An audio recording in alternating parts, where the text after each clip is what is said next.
Hi everyone, it's me again. I'm Alan. Today we have a new guest speaker. She's Ava. So Ava is a year two student is studying architecture in Monash University. Let's say hello to Ava. Hi, Hi Ava. nice to meet you. Hi. Hi, how are you today? Yeah, I'm good, pretty good. Before we start our first part of this video about your learning, your study life in Monash University, would you like to introduce yourself a bit about yourself? So, like, Yeah, what are you studying? Like, what is your current situation now? okay. I'm currently a year two architecture student in Monash. Basically because of the restrictions, so I've been studying online for 2 years.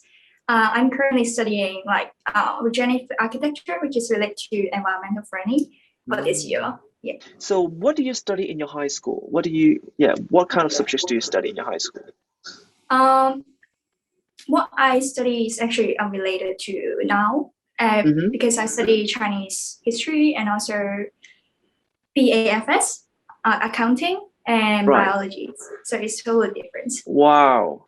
Totally different Yeah. subjects. And what brings you to study architecture in the end? Actually, I'm pretty interested to art, like drawings, in like when I was really, really small. But now, because I know like in Hong Kong, people don't really like emphasize on art study, so I have chosen something that I don't really interested. So like after I graduate, so I can choose something I would like to do.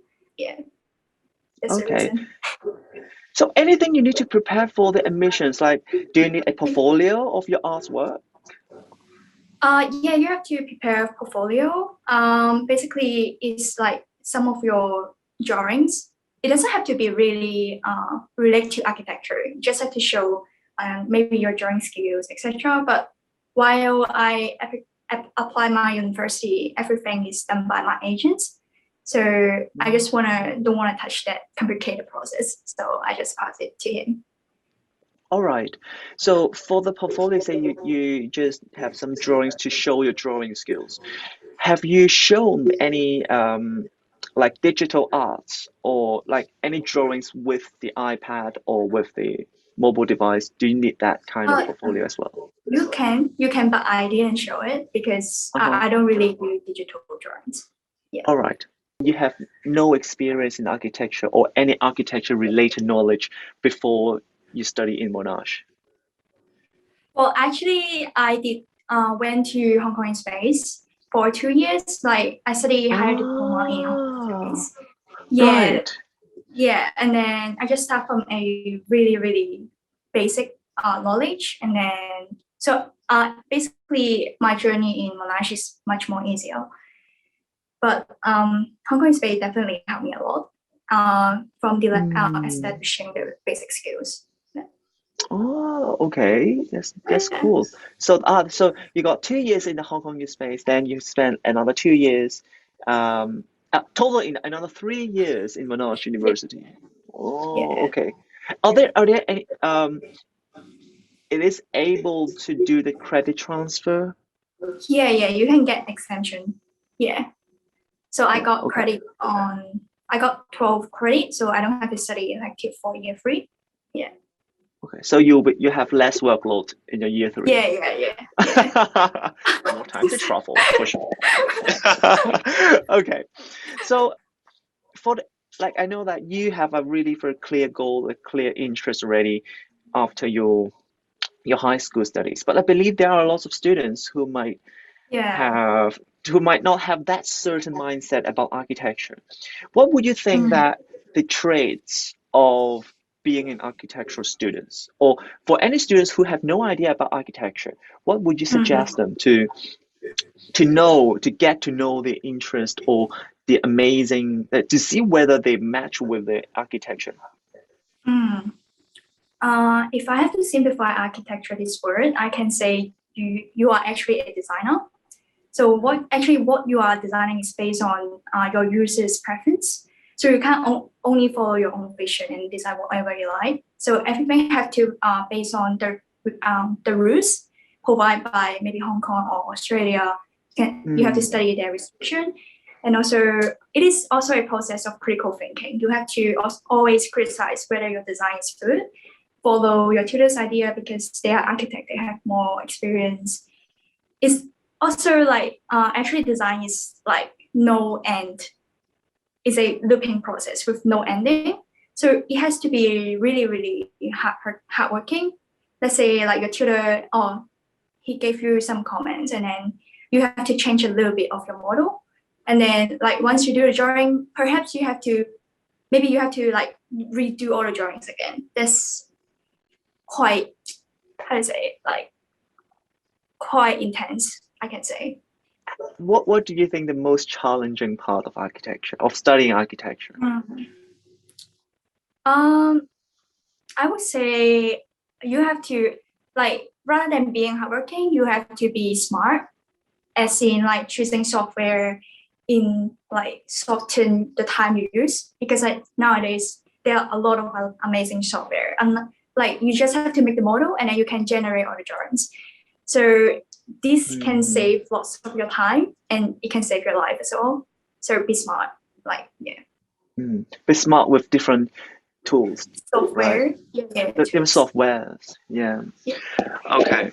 For students in studying for 3 years in Monash University, that studied architecture in the Monash University, will they usually study the master degree as well, like continue, like in a continual base, or will they usually just stop after the third year?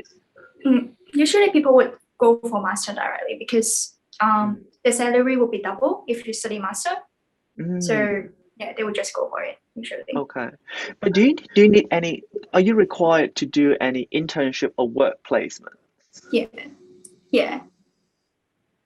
In your bachelor degree, as well? No, you don't have to do any internship. In if you want to go for master, but maybe perhaps like your mark is not didn't meet the requirement, you might have to do some internship to meet the requirement and then go for master. But if your mark is enough, so you don't have to do other thing, just go for master. Yeah. Oh, okay. And the master degree will span you 2 years. Yeah, 2 years. In order to be a chartered architect. After master, you have to study 2 years internship, do 2 year internship work, then you can go for the test, the architect exam. Okay, and wow, how many exams? let me ask. I know that, but let me ask.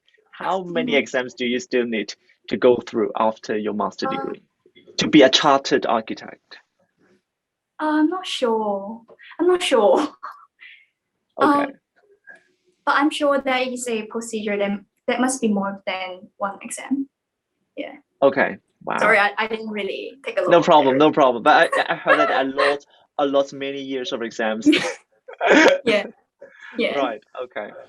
So how do you, so far after you studying, like this is your second year studying architecture in Monash University, do you think that the course is providing something that match your expectation, or something maybe even higher than your expectation?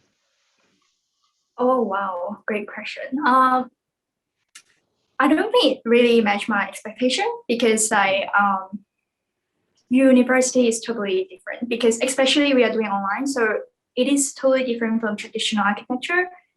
Like let's say traditional architecture, you have to print out your whole panel with all the drawings out. You have to print it out. But now it's like it is based on their topic they're given you, and then you do the drawings online and then post it on a applications. Also, all the things you have to do is like following that theme. Some of the thing may be really unrealistic. Maybe it is theoretical, narrative. So I won't say it meet my expectation because in Hong Kong Spain it is really traditional architectures.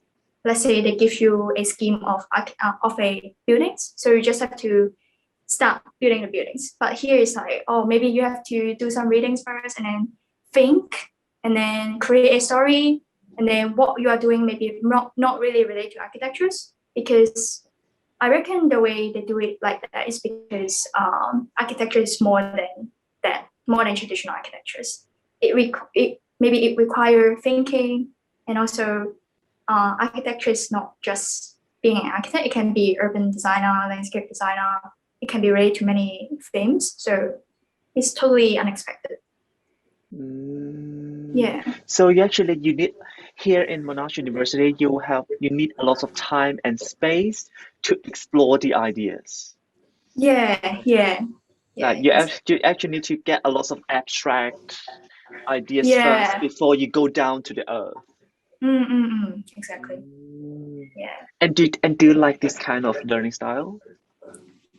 Um. I know it is actually good for me to think because, as I said, like architect require critical thinking. So even though this process I might not like, but I would try my best to do it well because I know it will benefit to me. Yeah. Okay. So Yeah. it is a very challenging part for you. But then this is definitely a really huge benefit for being a architect in the future. Is this what you mean? It depends on like what kind of architect you want to be. So let's say there is a thing called algorithmic design. So as I said, it is related to complicated calculations. Some of the people might want to be this kind of architect. They would do something like prefabrication. So they would study the joints, like for example, furnitures. They would study how the joints combine. So it would be really helpful if you want to be this kind of architect. So I think the thing is directly affect whether it is helpful for your future architectural journey. Yeah. Yeah. Okay. Wow. Is it too specific? Architecture involves a lot here. Involves a lot of ideas. Like the divisions of architecture is really diverse as well. So Yeah. for any students who is really bad in math, should they go for architecture still? Yeah. You don't have to do much speculations. But engineering is like implementing the architect's idea. So architects can be more like a designer. It doesn't have to relate to calculations, but engineer does. Yeah. Okay. Well, that's good. That's good. Yeah. Well, I'm really bad in math, so that's the reason why I asked this question. Okay. So I think in this episode, we got Ava to share us a bit about the challenges, her perspective in studying in architecture. I think in our next episode, Ava is going to talk about her life, her study life, her learning life in Monash University or in Australia. Let's wait for that, and I will see you next time. And thank you, Ava, for your great sharing today. Thank you. So see you guys. If you have any problem, any questions, please leave the comment down there. Yeah. Okay. So. Okay. See you guys. Bye bye. Okay. See you.